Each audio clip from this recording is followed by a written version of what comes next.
Welcome back to Up Front. For years, 4th District Congresswoman Gwen Moore has easily defeated her Republican opponents in the heavily Democratic district. But this year, Moore faces a primary challenge from former state Senator Gary George. George is attempting a political comeback after more than 10 years away from the political scene. He served 2 decades in the legislature before being recalled from office and served time in a federal prison after being convicted of fraud in a kickback scheme. He has said he is running because Moore isn't doing enough to help bring jobs to the 4th Congressional District, which includes some of Milwaukee's poorest neighborhoods. Gary George joins us now on Up Front. It's good to have you on the program. Thanks, Mike. Always good to be with you. Well, you have said Gwen Moore is a friend. So why are you running against your friend? The city needs leadership. The county needs leadership. And if you look at the Milwaukee political establishment, there's really no sense of urgency for what needs to be done. Jobs, as you mentioned in your intro, are critical. But Milwaukee's falling apart. And what we get is speeches after crisis, you know, during the ceasefire week when it was intended to stop the violence. We have 18 shootings.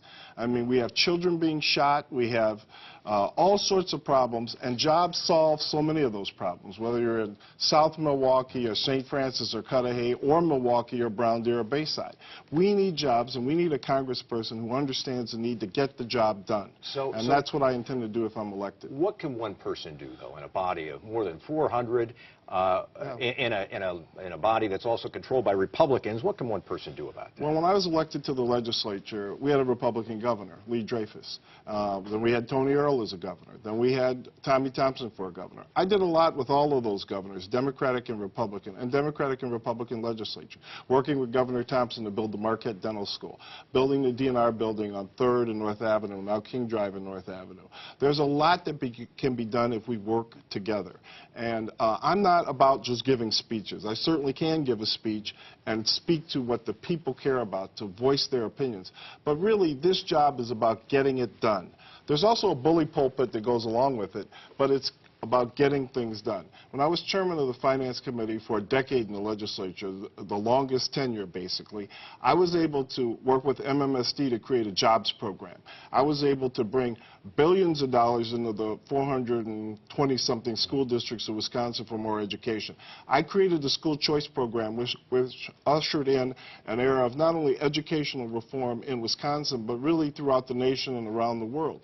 These type of initiatives I can do in a bipartisan way if I'm elected, and that's why I'm asking for the vote on August 12th. I'm struck by some of the language you used to describe Congresswoman Moore and others. You call them the do-nothing political class. That's the same language that Sheriff David Clarke uses. Is that a coincidence? Well, David and I went to Market High together, so maybe it's a Market High thing. Yeah. But the fact of the matter is, look at the statistics, Mike, and you report on Milwaukee and Wisconsin every week. This is the worst place in the nation to raise a black child, according to the Pew Foundation.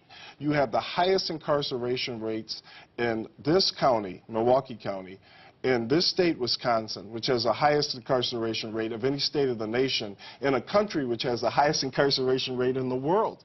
Where is the sense of waste, a waste of humanity? You know, all the men that are sitting in prison, they're wasting away in some ways. But the truth is they have children, many of them. Who's paying for those children? We need an approach that takes a look, for example, at our drug laws. I mean, if you look at what's happened in Colorado, you look at what's happened in California, you've got to change an approach where you can tax marijuana sales, but you don't continue the drug war that puts so many black men, Hispanic men especially, in prison. I want a different approach to our problems. It's a new century.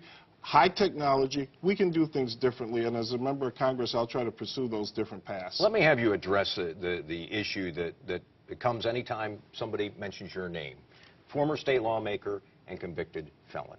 I know you don't believe you were guilty of anything in this fraud conviction, but you did serve time in federal prison. How do you get past that as someone running for public office? Listen, Mike, you're part of the media. The media can portray it whatever they want. But the voters of the 4th Congressional District, the voters of Milwaukee County are smart people. You know, for almost 23 years, I served in the Wisconsin legislature, never missing a roll call vote. I was able to deliver a lot of support financially and in other ways for my community and for our state. I think that record speaks for itself. But whether it's what happened in the past to me or what happened in the past to the legislature, People are looking towards the future. You know, you have voters who are 18, 19, 20 years old, in their 20s, in their 30s.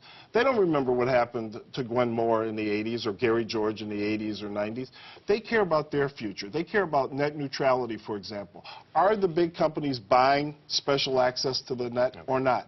They care about what's happening, for example, in the Middle East. Is this tension we see this week with the 3 teenagers in Israel killed going to lead to a larger Mideast conflict?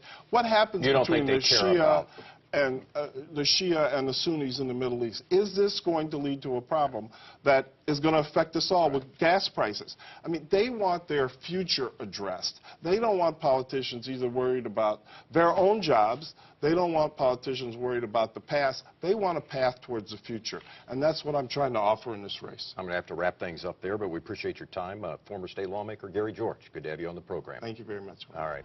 One business after another has announced plans to relocate or expand in Kenosha County.